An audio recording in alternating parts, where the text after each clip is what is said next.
Hello po sa inyong lahat mga ka-crypto. Ako po si Pinoy Crypto Trader at sa video na ito ay atin pong pag-uusapan ang aking technical analysis dito po kay Shiba Inu ngayon pong June 4 taong 2024. At ang atin pong nakikita rito ay ang daily chart time frame ni Shiba Inu at mapapansin po natin na nagpapatuloy po siya sa kanyang pagbagsak.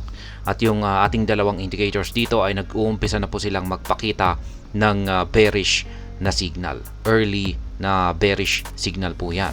Kaya maganda na po tayo kasi mukhang kung mabubuo po yung signal natin na ito, lalong-lalo na kung mababasag yung support line natin dito sa 40 digits 2359 or trend support line natin dito sa ibaba kapag nabasag po dyan. Kapag nabasag po yan or tumagos ang market price ni Shiba Inu dito sa mga support line na ito ay downtrend na po tayo dito kay Shiba Inu at makakaranas po siya ng isang malaking pagbagsak kapag nangyari ito. Kaya yan, paghandaan po natin yan at kailangan lamang po natin gawin dito ay dapat ay meron po tayong pang cost average dito. Yan, kung pag tayo ay nagtitrade dito sa spot. Ayan. Pero yung mga nag-futures trading naman or derivatives ay isa po itong magandang opportunity para pumasok ng isang short entry position. Pero syempre dito po sa atin ay yung hanggang sa spot trading lang tayo rito.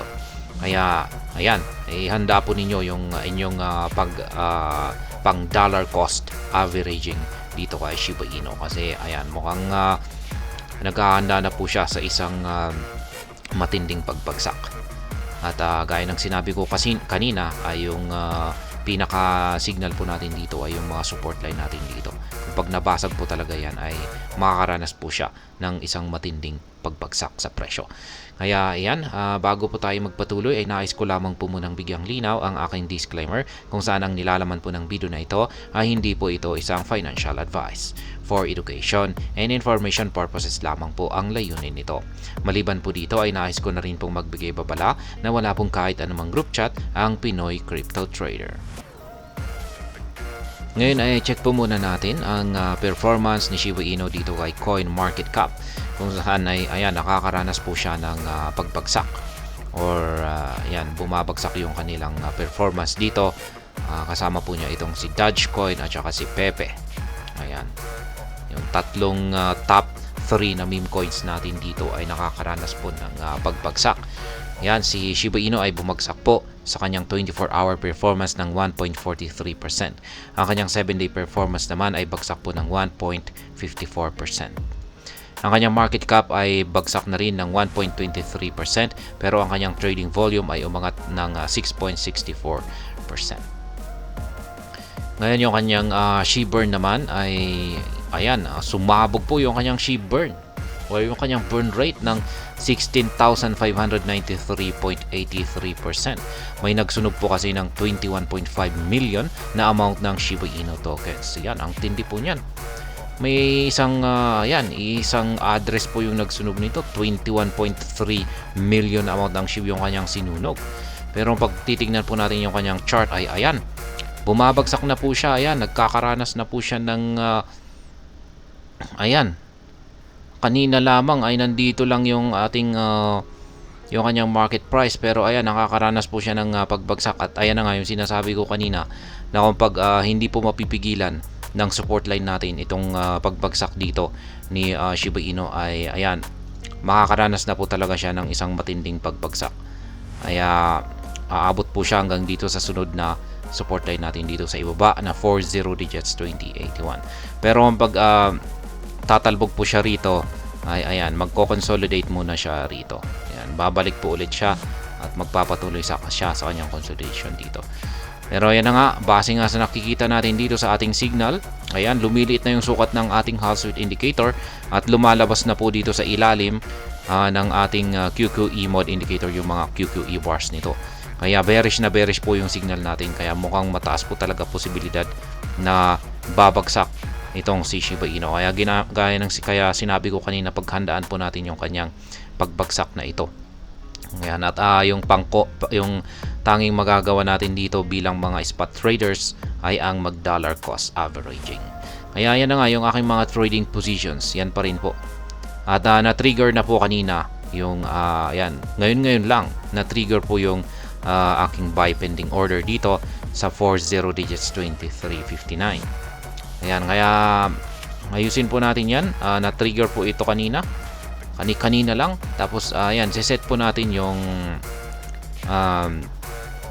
ating take profit na naman dito. Ayan, dito sa 40 digits 2774. Kaya yan po yung bagong live spot trading positions ko dito kay Shiba Inu. Maaari po ninyong kopyahin yan. Yan. Maaari po ninyong tularan yung aking simpleng paraan sa pag-trade dito kay Shiba Inu. Yan lamang po yung aking mga ayan po pala, 4 yung aking mga take profit or sell pending orders. Yung mga kulay yellow sa arrow signs na yan, ayan po yung aking mga sell pending orders or take profit. Yung dalawa po pala. Yung aking dalawang buy pending orders naman ay ito, yung mga dalawang kulay blue na arrow signs dito. Ayan, maaari po ninyong kopyahin yan. Ayan. Isa lamang po itong simpleng strategy. Ayan po yung aking ginagamit sa pag-trade or pag-spot trading dito kay Shiba Inu. Ngayon ay check po muna natin yung kanyang Twitter kasi hindi po natin ito na-check kanina. Ayan, may bago po sila rito. Last 6 hours, huge congrats to our partners Bad Idea AI on their well-deserved CoinW listing. The Bad Idea AI team hard work is paying off. Ayan, ito po naman po yung kanilang kapartners na si Bad Idea AI. Ayan, sapagkat meron naman pong nakamit na isang magandang development itong si Bad Idea AI kung saan ay nalista po sila sa CoinW. Last 16 hours, good morning. Harness the power of SHIB to advocate for privacy, inclusivity, and sustainability today. Ayan, isang magandang pagbati sa umaga. Ayan po yung kanilang mga latest tweet dito. Pero ayan, bakit kayo nakakaranas ng isang matinding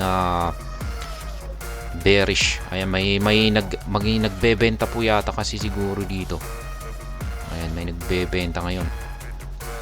Pero ayan, kitang-kita po natin na nahihirapan po siya sa support line natin dito. Kasi harang po yan.